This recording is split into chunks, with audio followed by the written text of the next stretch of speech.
दक्षिण पश्चिम मानसून का last phase चल रहा है और अगले 7 दिनों में मानसून पूरी तरह वापस चला जाएगा, लेकिन जाते जाते भी मानसून के बादल कुछ राज्यों में जमकर बरस रहे हैं। पश्चिम बंगाल के कोलकाता में भारी बारिश से तबाही मचाई है।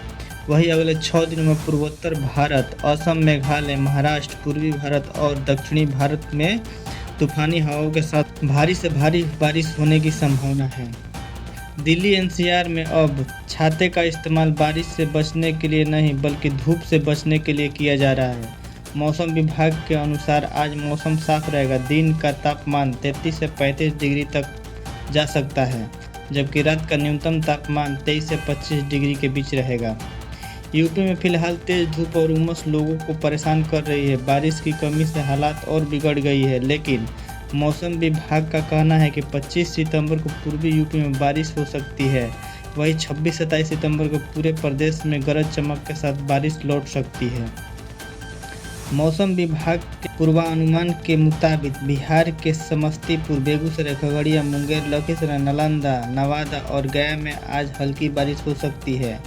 दूसरी ओर राजस्थान के राजसमंद और चित्तौड़गढ़ में भारी बारिश का अलर्ट जारी किया गया है। सिरोही, बांसवाड़ा, भीलवाड़ा और कोटा सहित कई जिलों में आंधी तूफान और हल्की बारिश की संभावना है। दुर्गा पूजा से ठीक एक हफ्ता पहले झारखंड में 3 दिन तक भारी बारिश का अलर्ट है। मौसम विभाग ने मंगलवार, बुधवार और गुरुवार को पूरे राज्य में बारिश का चेतावनी दी है। यह स्थिति बंगाल की खाड़ी में बने लो प्रेशर एरिया के कारण बन रही है। मुंबई में फिलहाल मौसम सुहाना बना हुआ है, लेकिन हफ्ते के आखिरी तक यहां भारी बारिश लौट सकती है। आज के दिन आंशिक रूप से बादल छाए रहेंगे। हल्की बारिश या गरज चमक के आसार हैं। पहाड़ों में फिर से बारिश का दस्तक होने वाली है। देहरादून मौसम विभाग की माने तो 23 सितंबर तक मौसम खुला रहेगा, लेकिन 24 तारीख से पहाड़ी जिलों में फिर से तेज बारिश का दौर शुरू हो सकता है। वहीं हिमाचल प्रदेश में पिछले कुछ दिनों से मौसम शांत है, न बारिश न तूफान, लेकिन 24-25 सितंबर को कुछ इलाकों में हल्की बारिश हो सकती है। बिहार में सहरसा जिले के किसानों के लिए खुशखबरी है। अब यहां बंजर भूमि पर किसान खस की खेती कर सकते हैं। इसकी खेती के लिए किसानों को सरकार की तरफ से 75% की सब्सिडी दी जाएगी। पंजाब में वायरस की चपेट में धान की फसल, कृषि विभाग ने सरकार को सौंपी रिपोर्ट।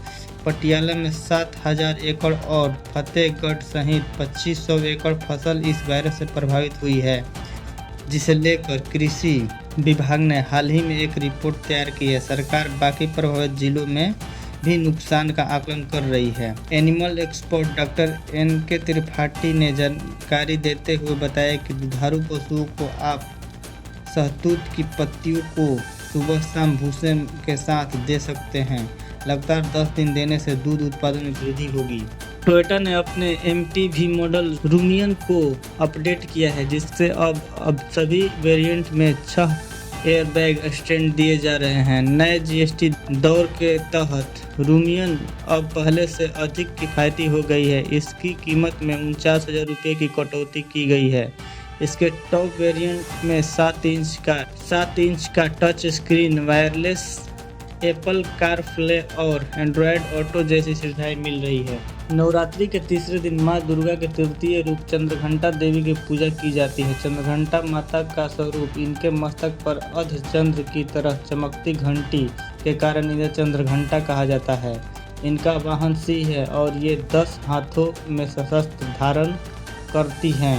इनका स्वरूप वीरता, शांति और करुणा का प्रतीक है। चंद्रघंटा माता की पूजा से जीवन में शांति, सौभाग्य और साहस मिलता है।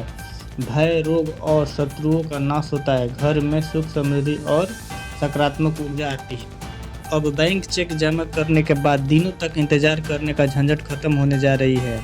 प्राइवेट सेक्टर के दिग्गज बैंक ICICI ने अपने ग्राहकों को बड़ा तोहफा देते हुए ऐलान किया कि 4 अक्टूबर 2025 से चेक उसी दिन क्लियर कर दिए जाएंगे। यह सुविधा भारतीय रिजर्व बैंक की नई गाइडलाइंस के तहत शुरू की जा रही है। इसमें चेक क्लियरेंस और सेटलमेंट सिस्टम को और तेज बनाने पर जोर दिया गया है।